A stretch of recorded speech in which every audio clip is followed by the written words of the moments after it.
بسم اللہ الرحمن الرحیم۔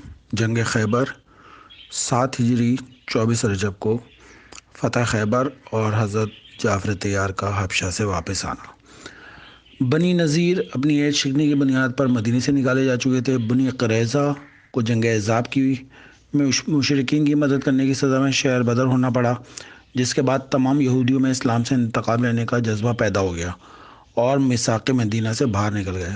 رسول اکرم کو اصولی طور پر حق حاصل تھا کہ میثاق مدینہ کی خلاف ورزی کرنے والوں کی سرکوبی کرے۔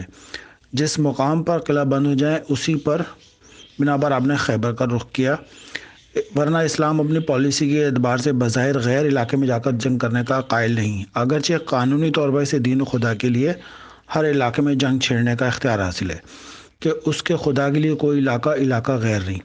خیبر میں 14,000 یہودی قلعہ بند ہو چکے تھے۔ رسول اکرم نے 24 رجب 7 ہجری میں خیبر کے قلعوں کا محاصرہ کر لیا، لیکن مدینے سے خیبر کا فاصلہ طے کرنے میں اس قدر زحمت اور سفر کرنا پڑا کہ رسول خدا کو درد شقیہ میں مبتلا ہو گیا اور مولا علی کو آشوب چشم ہو گیا، جس کی بنا پر مسلمانوں کو موقع مل گیا کہ اپنے طور پر لشکر کے سردار کو طے کریں۔ سب سے پہلے ابو بکر جو ہیں وہ لشکر کو لے کر گئے اور انہوں نے جا کے حملہ کیا، لیکن وہ حملہ کرنے کے بعد وہاں سے بھاگ نکلے کیونکہ مرحب جو ہے وہ نکلا تھا اپنی شجاعت کی وجہ سے۔ تو رسول خدا نے پھر وہ علم جو ہے عمر کو دیا۔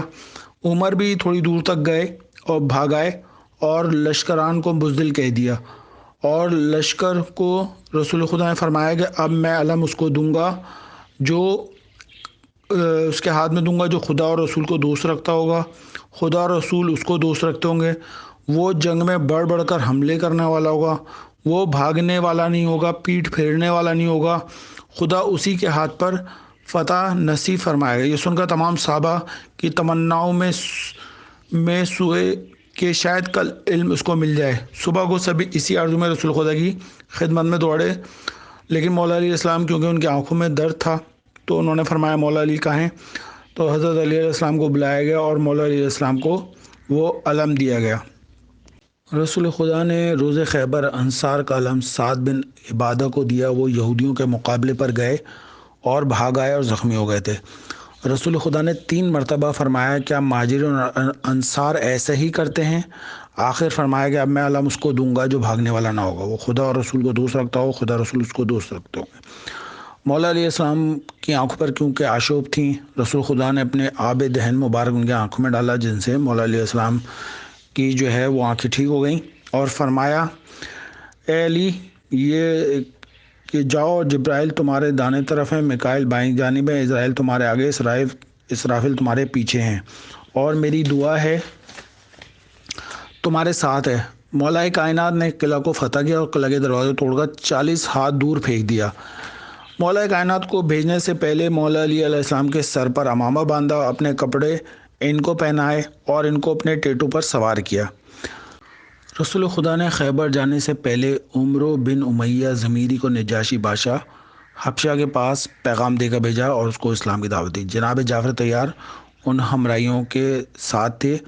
جب رسول خدا کا نامہ اس کو ملا وہ مسلمان ہو گیا۔ جناب جعفر اور آپ کے ساتھیوں کو بہترین لباس پہنائے اور بہترین چیزیں 2 کشتیوں میں سوار کر کے مدینے کی طرف بھیجا۔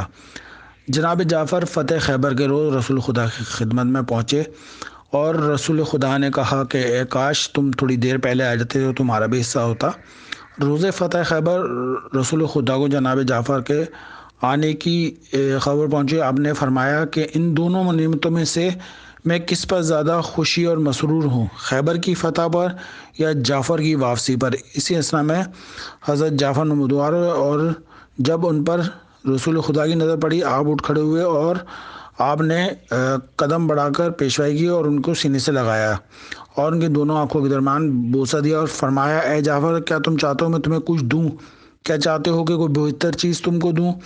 اسی طرح کئی بار فرمایا۔ دنیا طلب لوگوں نے سمجھا کہ رسول خدا ان کو بہت سا مال یا کوئی ولایت اور سلطنت عطا فرمائیں گے، لہٰذا سبھیوں نے گردنیں بلند کر کے دیکھنا شروع کیا کہ دیکھیں ان کو جناب جعفر کو کیا عطا فرمایا۔ رسول خدا نے فرمایا کہ میں تم کو ایک نماز تعلیم کرتا ہوں جب اس کو بجا لاؤ گے تو تمہارے تمام گناہ بخش دیے جائیں گے۔ ہر روز پڑھ لیا کرو تو تمہارے واسطے دنیا اور جو کچھ دنیا میں ہے ان سب سے بہتر ہے، اور جو شخص اس نماز کو بجا لائے گا اس کے ثواب میں سے بھی تم کو حصہ ملے گا۔ پھر وہ طریقہ تعلیم فرمایا جو نماز جعفر طیار کے نام سے مشہور ہوئی۔ اس میں ایک واقعہ، جب مدینے کی طرف آ رہے تھے تو جناب جعفر کے پاس جو سامان تھا اس میں سے ایک چادر مولا کائنات کو دی، اور وہ سونے سے بھری پڑی تھی وہ، اور زرگر سے جب اس کو نکالا تو اس میں 1000 مسکال سونا تھا۔ بہرحال اس کا ایک پورا واقعہ انشاءاللہ نیکسٹ اس میں اس کو بتائیں گے۔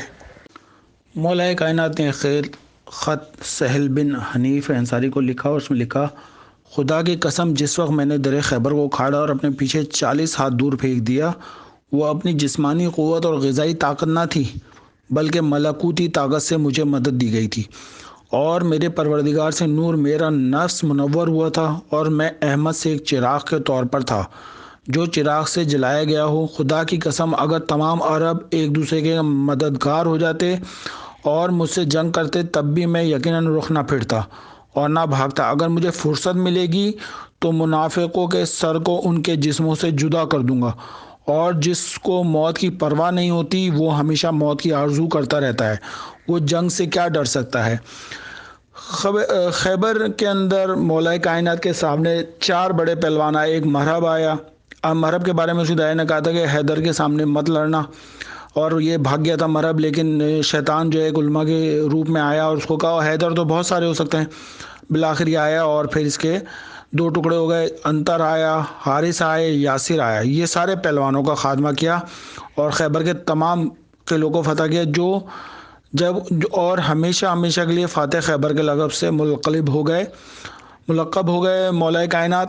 خیبر کی فتح کا ایک اثر یہ بھی ہوا کہ اہل فدق نے جنگ سے بچتے ہوئے اپنے علاقے کو رسول خدا کے حوالے کر دیا، اور یہ علاقہ رسول خدا کا خاصہ قرار پایا۔ آپ نے باحکم خدا اپنی دختر نیک اختر جناب فاطمہ زہرا کے حوالے کیا، اور اسلام کی بڑی حد تک خدیجہ سلام اللہ علیہ کے احسانات کا بدلہ دینے میں کامیاب ہو گیا۔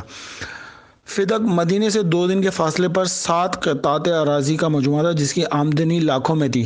اسے چند درختوں کا مجموعہ تھا، اور اس علاقے کی توہین نہیں ہے بلکہ ان افراد کی توہین ہے جنہوں نے اپنے شفیق پیغمبر کی دختر نیک اختر کو ان کے مطالبے کے باوجود چند درخت دینے سے انکار کر دیا، اور اس طرح تنقید اور تبصرے کا نیا دروازہ انہوں نے خود ہی کھول دیا۔ رسول خدا نے جناب جبرائیل سے پوچھا کہ یہ میرے قرابت دار کون ہیں، تو جبرائیل علیہ السلام نے کہا کہ یہ قرابت دار آپ کی جناب فاطمہ زہرا سلام اللہ علیہ ہے۔ جب مولا کائنات نے دروازے کو اکھاڑ کر سپر بنا لیا، پھر اس کو اپنی پشت پر رکھ کر خندق کا پل بنا دیا اور تمام لوگ اس پہ سے گزرے۔ مولا کائنات نے پھر اس دروازے کو پھینک دیا۔ رسول خدا کو جب یہ خوشخبری ملی کہ امیر المومنین نے قلعے کو فتح کر لیا ہے، رسول خدا خود قلعے کی جانب روانہ ہوئے۔ مولا کائنات رسول خدا کے استقبال کے لیے باہر آئے۔ جب رسول خدا کی نظر مولا کائنات پر پڑی، فرمایا کہ تمہاری لائق شکریہ کوشش اور مردانگی کی اطلاع مجھ کو ملی۔